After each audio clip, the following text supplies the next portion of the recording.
Movie की शुरुआत एक लड़की को दिखाने से होती है जिसका नाम था लीजा। वो अपनी जिंदगी से बहुत ज्यादा परेशान लग रही थी। इसी वजह से वो एक सुनसान सड़क पर लेटी हुई थी अपने आप को खत्म करने के लिए। इतने में ही सामने से गाड़ी आती हुई दिखाई देती है जिसे देखकर के लीजा खड़ी हो जाती है। गाड़ी में बैठा हुआ आदमी जिसका नाम एडम था वो लीजा को देखकर के गाड़ी रोक देता है और उससे पूछता है कि क्या तुम ठीक हो। तब लीजा कहती है कि हाँ मैं बिल्कुल ठीक हूँ। इसके बाद वो लीजा को गाड़ी में लिफ्ट देता है और ये दोनों यहाँ से जाने लगते हैं। रास्ते में वो लीजा से पूछता है कि आखिर तुम मरने की कोशिश क्यों कर रही थी। तब वो बताती है कि आज मेरी बेटी का बर्थडे है और मैं उसे बहुत ज्यादा मिस कर रही थी, लेकिन अब वो इस दुनिया में नहीं है बल्कि वो मर चुकी है, इसीलिए मैं भी उसके पास जाना चाहती थी। खैर इसके बाद लीजा गाड़ी के रेडियो को ऑन कर देती है जिसमें बताया जा रहा था कि जंगल में एक किलर घूम रहा है जिसने 2 लड़कियों का कत्ल कर दिया है। उस कातिल की एक निशानी भी है कि उसके दाएं हाथ पर एक टैटू बना हुआ है। इस खबर को सुनते ही एडम रेडियो को बंद कर देता है और यहाँ पर हम उसके राइट हैंड पर वो टैटू देख पाते हैं। तभी अचानक से एडम ब्रेक लगा देता है गाड़ी के, जिसकी वजह से लीजा का सर गाड़ी में आगे जाकर के लगता है और वो बेहोश हो जाती है। इससे हमें पता चलता है कि वो किलर कोई और नहीं बल्कि एडम ही है। जब लीजा को होश आता है तो वो अपने आप को एक जगह पर बंद पाती है और उसके हाथ में एक ब्रेसलेट भी लगा हुआ था जिसमें लाइट जल रही थी। लीजा डर के मारे जोर जोर से चिल्लाती है और उस ब्रेसलेट को भी निकालने की कोशिश करती है लेकिन वो नहीं निकलता।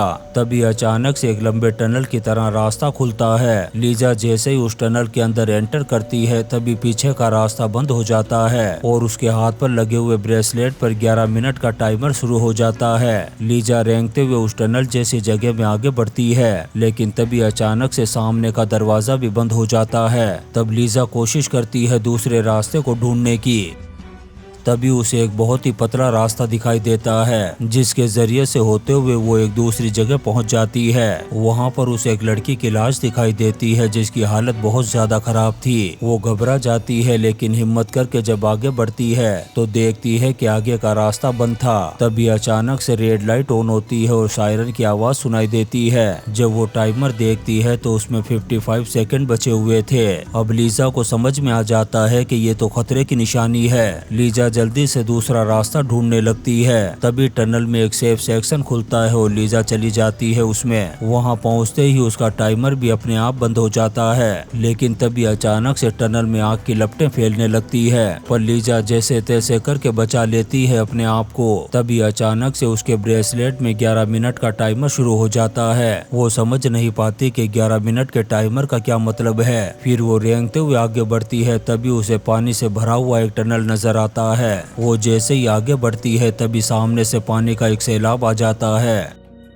वो डूबने ही वाली होती है लेकिन कोशिश करके बाहर निकलती है और पहुंच जाती है एक नए टनल में जहां उसे किसी के चीखने की आवाज सुनाई देती है। तब वो उस आवाज को फॉलो करते हुए बढ़ती है आगे। तभी उस टनल का फ्लोर नीचे से सरकने लगता है। फ्लोर के नीचे ग्रीन एसिड उबल रहा था। लीजा उस एसिड से बचते हुए आगे सरकने लगती है और उसे पार कर लेती है लेकिन उसके घुटने पर थोड़ा एसिड लगने की वजह से एक जख्म बन जाता है। लेकिन लीजा हिम्मत करके आगे बढ़ती है और फाइनली पहुंच जाती है उस आदमी के पास जिसकी चीखें उसे सुनाई दे रही थी। उस आदमी का मानसिक संतुलन पूरी तरह से बिगड़ा हुआ था। शायद वो काफी दिनों से इस टनल में फंसा हुआ था। तभी अचानक से टनल में फिर से रेड लाइट ऑन हो जाती है और सायरन बजने लगता है और एक सेफ सेक्शन खुलता है। दोनों को पता था कि आगे क्या होने वाला है। उस सेक्शन में जाने के लिए सिर्फ एक आदमी की जगह थी, इसलिए दोनों उस सेक्शन में जाने के लिए फाइट करने लगते हैं जिसमें लीजा जीत जाती है। तभी लीजा को उस आदमी के हाथ पर एक टैटू दिखाई देता है, मतलब वो आदमी कोई और नहीं बल्कि एडम था।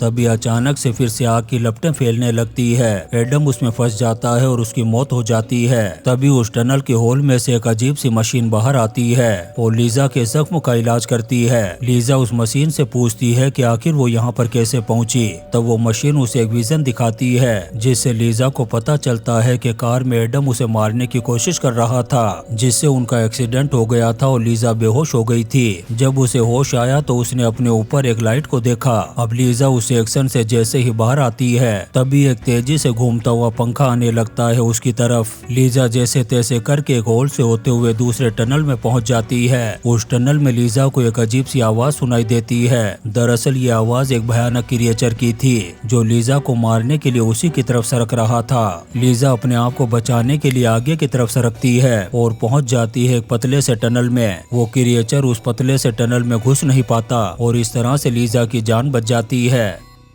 इसके बाद जब वो आगे बढ़ती है तो उसे दो टनल दिखाई देते हैं। तब वो लेफ्ट वाले टनल में एंटर करती है। उस टनल में लीजा को अपनी बेटी की आवाजें सुनाई देती है। वो उस आवाजों को फॉलो करते हुए एक ऐसे रूम में पहुंच जाती है जिसकी दीवारों पर लीजा को अपनी यादें शो हो रही थी। उन यादों में लीजा को अपनी बेटी भी दिखाई देती है जिसे देख कर के वो बहुत ज्यादा दुखी हो जाती है। तभी वो क्रीचर वहाँ पर आ जाता है जिसे देख कर के लीजा आगे की तरफ सरकने लगती है। सरकते हुए वो एक ऐसी जगह पर पहुंच जाती है जहां से खुला आसमान दिखाई दे रहा था मगर बीच में बहुत सारे वायर लगे हुए थे। तभी अचानक से रेड लाइट चालू हो जाती है और सायरन बजने लगते हैं। इससे वो समझ जाती है कि आगे क्या होने वाला है। वो उन तारों के नीचे से रेंगते हुए चलने लगती है जिससे उसकी बॉडी बुरी तरह से जख्मी हो जाती है। वो क्रीचर भी सेफ सेक्शन में पहुंच गया था। उधर लीजा तारों के नीचे फंस करके बेहोश हो जाती है। तभी अचानक से टनल में आग की लपटें फैलने लगती है लेकिन लीजा को कुछ नहीं होता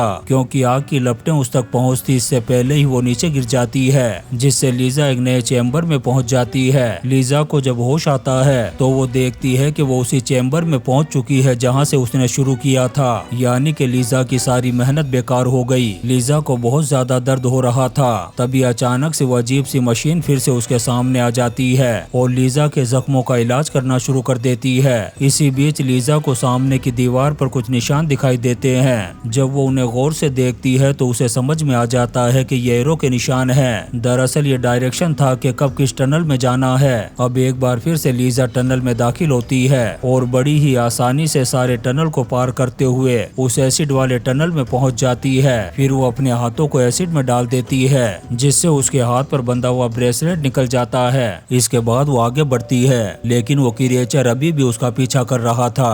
अब वो क्रिएचर को चकमा देने के लिए अपने ब्रेसलेट को लेफ्ट वाले टनल में फेंक कर खुद राइट वाली टनल में घुस जाती है और उस क्रिएचर को चकमा देने में कामयाब हो जाती है। उस टनल में आगे सरकते हुए लीजा मांसपेशियों से बने हुए एक छत्ते में पहुंच जाती है।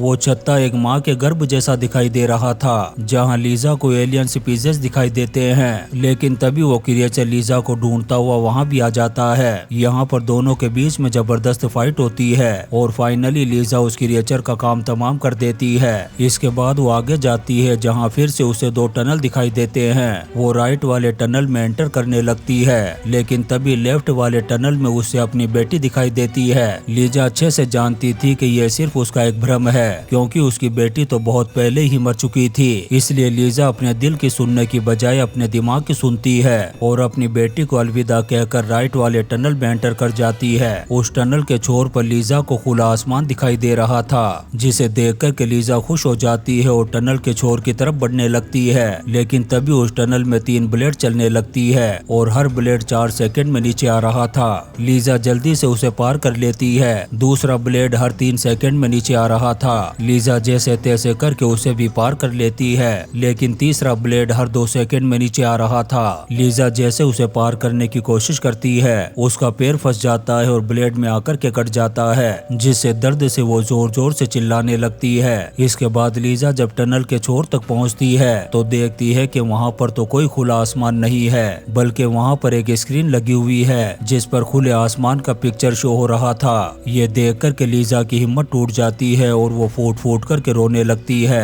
तभी अचानक से ऊपर का फ्लोर खुल जाता है और एक तेज रोशनी के साथ लीजा की बॉडी हवा में उड़ने लगती है। अगले सीन में लीजा को एक झरने के पास होश आता है जहाँ पर उसे अपनी बेटी भी दिखाई देती है। आखिर में हम देखते हैं कि वो जगह किसी अर्थ पर नहीं बल्कि किसी और प्लानेट पर है। आखिर लीजा यहाँ पर पहुंची कैसे? तो मूवी के शुरू में जब उसका एक्सीडेंट हुआ था और उसे एक तेज रोशनी दिखाई दी थी तो हो सकता है कि एलियंस लीजा को किडनैप करके अपने प्लानेट पर ले गए हों और उस पर किसी तरह का एक्सपेरिमेंट्स कर रहे हों या फिर उसके साथ कोई गेम खेल रहे हों। ये देखने के लिए कि एक इंसान कितना टॉर्चर सह सकता है या फिर जिंदा रहने के लिए क्या क्या मशक्कत कर सकता है और जीतने पर इनाम दिया जाता हो। जैसे कि लीजा को इनाम में उसकी बेटी दिखाई गई गई और इसी सीन के साथ ये शानदार मूवी मैंडर खत्म हो जाती है। दोस्तों, हम आपके लिए ऐसी ही इंटरेस्टिंग मूवीज एक्सप्लेन करते रहेंगे, तो आप चैनल को सब्सक्राइब जरूर करें और लाइक और कमेंट्स भी करें। Thank you.